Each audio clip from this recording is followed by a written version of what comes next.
నాకు అసలు భార్యా సంపర్కమే లేదని చెప్పడానికే నెమలి ఈక పెట్టుకుంటాడు ఆయన. నెమలి సృష్టిలో ఒక అపురూపమైన ప్రాణి. మనకి భారతదేశంలో జాతీయ పక్షి నెమలి.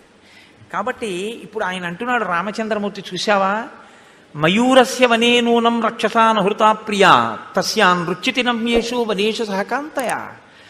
ఆ మగనెమలి గుహ ముందు ఆడుతోంది, చక్కగా అడుగులు వేస్తూ అది నాట్యం అంటే మీరు తనంత తాను స్వేచ్ఛగా తిరిగేటటువంటి నెమలి ఆట చూడాలి. మనం అలా ఎప్పుడు చూడాలి. ఎందుకంటే మన బతుకంతా ఎలా ఉండిపోతుందంటే, అంటే నన్ను క్షమించండి అలా అన్నాను, నేను నెమలి కనపడితే ఏ పుల్లతోటో దాని ఈకలు నొక్కేసి లాగేద్దామని తాపత్రమే. అసలు మీరు నెమళ్ళ అందం చూడాలంటే ఢిల్లీ ప్రాంతాల్లో చూడాలి. వాళ్ళు అలా ముట్టుకోరు. కాకులు ఎలా ఉంటాయో నెమళ్ళు అలా ఉంటాయి ఢిల్లీ ప్రాంతంలో. అన్ని నెమళ్ళు తెల్లవారి లేచేటప్పటికి మేడల మీద నెమళ్ళ క్రాంకణాలు వినపడుతూనే ఉంటాయి. నేను మా చెల్లింటికి వెళ్ళి ఢిల్లీలో తెల్లవారుజామున ఆ నెమళ్ళన్ని గుంపులు గుంపులుగా క్రాంకణం చేస్తుంటే నాకు ఎంత సంతోషంగా ఉండేదో. అది సాయంకాలం వేళ దానికి ఏదో సంతోషం వస్తుంది. మీరు ఎప్పుడైనా నెమలి పురివిప్పి ఆడడం చూశారో లేదో నాకు తెలియదు. అది పురివిప్పడం అంటే కేవలం ఇలా ఏదో విప్పుతుంది అనుకోకండి. అది అడుగులు వేసి నృత్యం చేసేటప్పుడు మీరు చూడాలి, దాన్ని ఇలా వెనక్కి నొక్కి మధ్యలో చుట్టూ వృత్తం కింద ఏర్పాటు చేస్తుంది. ఒక్కొక్కసారి ఇలా ఉంచుతుంది, ఉంచి ఇలా పెద్ద విసినికర్రలా పెడుతుంది, పెట్టి నాట్యం చేస్తుంది.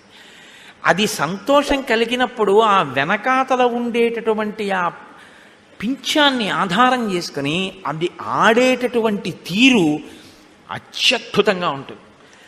నెమలికి ఇంద్రుడు ఇచ్చినటువంటి వరం, పాము వలన దానికి భయం ఉండదు. పాముని నువ్వు చంపేస్తావని వరం ఇచ్చాడు ఇంద్రుడు రావణాసురుడికి భయపడి నెమలిలోకి దూరిపోయినప్పుడు. కాబట్టి ఆ నెమలి ఆడుతోంది, మగనెమలి. ఆ మగనెమలితో ఆడనెమలి ఆడుతోంది. చూసావా లక్ష్మణ, ఎందుకు ఆడదు ఆ మగనెమలి? దాని భార్యని రావణుడు ఎత్తుకుపోలేదుగా, అందుకు ఆడుతోంది అన్నాడు. అదేమిటి అలా అన్నా అంటే, నేను మొన్న మీతో ఉన్మత్త అన్న మాట గురించి మనవి చేశాను. అంటే ఆయన శోకం అలా ఉంది. ఇంత ఋతువు ఉన్నా ఇన్నున్నా నా మనసుకు ఆనందంగా లేదు, ఎందుకంటే పక్కన సీతమ్మ లేదు. మీరు ఇంకో మాట అడగచ్చు, మరి ఊర్మిళ లేదు కదండి, మరి లక్ష్మణుడు అనాలి కదా ఈ మాటలో అని. ఆయన ధర్మం వేరు, ఆయన అనుగమించి వస్తున్నాడు. రాముడు ఒక ప్రభువుగా ఉన్నవాడు, ఆయన సేవించి వస్తున్నవాడు. ఆయన మనసులో ఉన్న అన్నగారితో అనడం, పైగా తన భార్యకి ఆపద రాలేదు, ఇంట్లో ఉంది ఆవిడ, కాబట్టి భద్రమైన స్థానంలో ఉంది, కాబట్టి స్మరించడంలో ఉపద్రవం ఏం లేదు. మహా అనుకుంటే పక్కన లేదనుకోవాలి. సీతమ్మ విషయంలో అలా కాదు, ఆవిడ అపహరింపబడి ఉంది, అందుకని ఖేదంతో ఎక్కువ జ్ఞాపకానికి వస్తుంటుంది. అందుకని మయూరస్య వనే నూనం రక్షసానహృతా ప్రియా తస్యాన్ రుచ్యతి రమ్యేషు వనేషు సహకాంతయ. ఇంతలో కాకి చెట్టు మీద కూర్చుని అరిచింది. అరవడం అంటే కాకి సంతోషంగా అరిచిందా, కాకి దుఃఖంగా అరిచిందా అని అడిగారు అనుకోండి, అలా ఎవ్వరూ చెప్పలేరు. ఎందుకంటే అది బతికున్నన్నాళ్ళు కావు కావు అంటుంది అంతే. దాని అదృష్టం ఏమిటో తెలుసా అండి, డాక్టర్ అన్నది చదువుకోవలసిన అవసరం లేని జాతి కాకి జాతి ఒకటే. అంటే కాకి రోగం రాదు. మీకు కాకి ఎప్పుడు అనారోగ్యం వచ్చినటువంటి కాకి కానీ, తనంత తాను వృద్ధాప్యం వచ్చి చచ్చిపోయిన కాకి కానీ మీకు కనపడదు. అసలు నేనైతే అంటాను, మున్సిపాలిటీ వాళ్ళు పౌర సన్మానం చేయాల్సి వస్తే 2 ప్రాణులకు చేయాలి, ఒకటి కాకి, 2 పంది. ఆ 2 వాళ్ళకి చేసినంత సహాయం ఎవ్వరూ చేయరు. మిగిలిన వాళ్ళందరూ వాళ్ళ బాధ్యత పెంచేవాళ్లే, వీధిలో అన్ని పోసేస్తారు. ఆ 2 వీళ్ళు తొడవడానికి వచ్చేటప్పటికే సగం పూర్తి చేస్తాయి. ఆఖరికి ఇలా అన్నదాన్ని కూడా కాకి పట్టుకుపోతుంది. దానికి ఇది అది అని లేదు, అది తీసేయబట్టి చాలాను తెల్లవారేటప్పటికీ రోడ్లు కాస్త ప్రశాంతంగా ఉంటున్నాయండి. 2వది పంది, ఆ 2 ఉండబట్టే మున్సిపాలిటీ వాళ్ళ పని చాలా మటుకు తగ్గిపోతుంది. కాబట్టి ఇప్పుడు ఆ కాకి అంత గొప్పతనం ఎక్కడిది అంటే, యమధర్మరాజు గారి వరం, నిన్ను రోగం పీడించదు, లోకంలో అన్ని జాతుల్ని పీడిస్తాయి కానీ నీకు రోగం రాదు. మరి చచ్చిపోవడం ఎలాగా? నీ అంత నువ్వు ఏదో ప్రమాదం వల్ల చచ్చిపోవాలి తప్ప నీ అంత నువ్వు చచ్చిపోవడం అన్నది నీకు లేదు, అవతల బొమ్మన్నాడు ఆయన. అందుకే అన్ని కాకులు ఉన్నా 4 కాకులు చచ్చిపోయి ఎప్పుడు కనపడవు. కాకి చచ్చిపోతే షాక్ కొట్టి చచ్చిపోవడం, ఎవరో క్యాటిల్ బార్ పెట్టి కొడితే ఏదో గుండు తగిలి చచ్చిపోవడం, అలా చచ్చిపోవాలి తప్ప కాకి సహజంగా చచ్చిపోయింది అని చెప్పడం చాలా కష్టం. 2 ఓ కాకిని గుర్తెట్టుకోవడం కూడా చాలా కష్టం. 1000 కాకులు వాలే అనుకోండి, ఓ కాకిని గుర్తెట్టుకుని అది ఎగురుతూ దాన్ని గుర్తెట్టుకుంటానని ఎప్పుడైనా చూడండి. రామాయణం చదివితే ఇలాంటి పరిశీలనలు మీకు అలవాటు అవుతాయి. మీరు కాకిని గుర్తుపట్టుకోలేరు. ఎందుకంటే ఏది యవ్వనంలో ఉందో, ఏది చిన్నదో, ఏది వృద్ధురాలో, ఏది మధ్య వయస్సులో ఉందో, ఏది వానప్రస్థానికి వెళ్ళాలో మీరు నిర్ణయించలేరు. అన్నీ ఒక్కలా ఉంటాయి. అది యమధర్మరాజు గారి వరం ఆ జాతికి. ఆ కాకి సంతోషంగా అరిచింది అంటున్నాడు రాముడు. ఎలా తెలుస్తుందండి సంతోషంగా అరిచిందని? అంటే వాల్మీకి రామాయణం చాలా అద్భుతం. ఆయన అంటారు, ఏషవై తత్ర వైదేహ్య విహగ ప్రతిహారక పక్షీమాంతు విశాలాక్ష్యా సమీపం ఉపనిష్యతి. కాకి వెళ్ళిపోతుంటే తన తలమించి వెరుతూ కావు కావు అని అరిచిందనుకోండి, అమంగళం వస్తోందని గుర్తు. కాకి తను కూర్చుని ఉంటే తన పక్కకు వచ్చి కూర్చుని అరిచిందనుకోండి, మంగళం జరుగుతుందని గుర్తు. అందుకే మన వాళ్ళు కాకి వచ్చి కూర్చుని అరిచిందనుకోండి, ఇంటికి ఎవరో బంధువులు వస్తారే కాకి అరిచిందంటారు. అంటే మంగళం అన్నమాట. అంటే మన సనాతన ధర్మంలో గొప్పతనం ఏమిటంటే, ఇంటికి బంధువులు రావాలి, వాళ్ళతో కలిసి అన్నం తినాలి, వాళ్ళకి అన్నం పెట్టాలని కోరుకున్న జాతి. అందుకే నేను పొద్దున్నే అంటున్నాను, మాకిచ్చిన విడిదిలో భోజనం చేసినప్పుడు ఆ చెయ్యి కడుక్కుంటుంటే ఇక్కడ అంటుకోలేదనుకోండి, వాడి జన్మలో వాడు ఎవరికి అన్నం పెట్టలేడని గుర్తు. వాడు తను తినడం కష్టం, తను మాత్రమే తింటాడు తప్ప తన వలన నలుగురు భోజనం చేయడం కానీ, తనతో నలుగురు భోజనం చేయడం కానీ ఉండదు. ఎవడు వెళ్ళడా ఇంటికి, బాబు వాడింటికి మనం ఎందుకండి అంటారు. ఆయనున్న చోటికి వద్దనాలి తప్ప మీరు రమ్మన్నారో ఎడా తెరిపి ఉండదు. అలా వస్తారు. అది ఎక్కడదో తెలుసా అండి?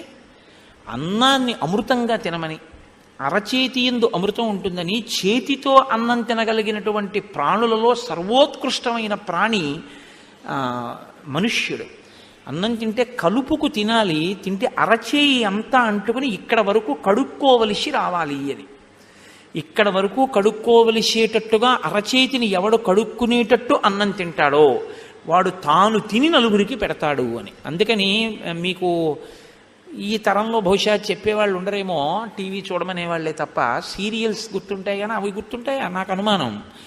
ఆ ముందు తరం వరకు ఒక విషయం ఉండేది, మునివేళ్ల తిండి తినకండ్రా అనేవారు. మునివేళ్ల తిండి అంటే ఇలా వేళ్లతో కలుపుకు తినడం, ఇలా చెయ్యంతా తగిలేటట్టు కలపరా కలుపుకు తిననేవారు. ఇలా అద్దుకు తినడం, లేకపోతే ఎడం చేత్తో పట్టుకు తినడం, అలాంటివి ఉండే ఒక్క కుడి చేతితోటి. సరే, మళ్ళీ ఇప్పుడు ఒక దాంట్లోంచి ఓ దాంట్లోకి. కాబట్టి ఇప్పుడు కాకి కూర్చుని అరిస్తే మంగళప్రదం, కాకి తన మించి ఎగురుతూ అరిస్తే అమంగళకరం. రాముడు అంటున్నాడు, నేను మారీచుణ్ణి చంపి వచ్చినప్పుడు నా తలమించి ఎగురుతూ అరిచింది, సీతమ్మ కనపడలేదు.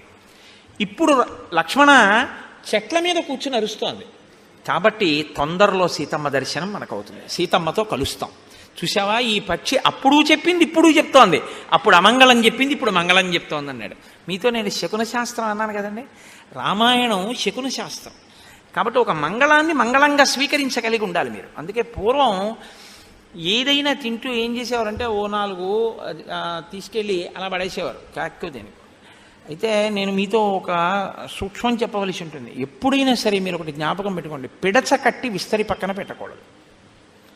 పిడచ కట్టి మాత్రం పెట్టకూడదు. మీరు మీ కొడుక్కి పెట్టాలనిపించింది అనుకోండి, మీరు తింటూ పిడచ కట్టి పెట్టకూడదు.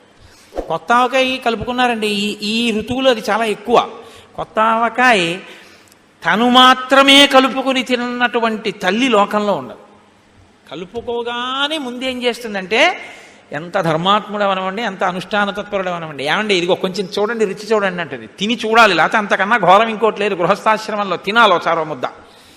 కానీ పిడచ కట్టి పెట్టకూడదు, చేతిలో విడిగా పెట్టాలి.